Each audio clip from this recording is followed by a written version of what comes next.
How to fix WhatsApp app. Wait before entering the code again. Error. Problem. Step-by-step detailed solution. Method 1. Check your internet connection. Make sure that you have a strong and stable internet connection. You can do this by trying to access other websites or apps on your device.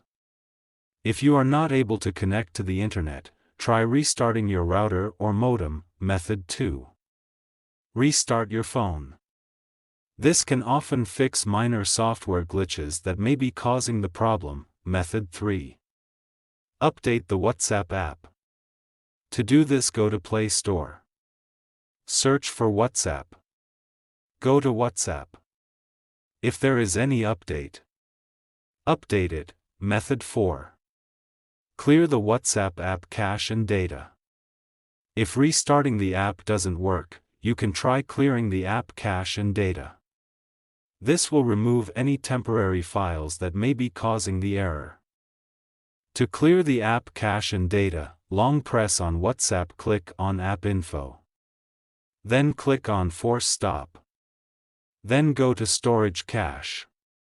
Click on Clear Cache. And click on Clear Storage. Method 5. Reinstall the WhatsApp app. If you have tried all of the above steps and the error is still persisting, you can try reinstalling the WhatsApp app. This will remove the app completely and then install it again from the App Store. If you are still having trouble with the WhatsApp app, you can try contacting the WhatsApp support team for help. Thanks for watching. Please like the video and subscribe to TechSor.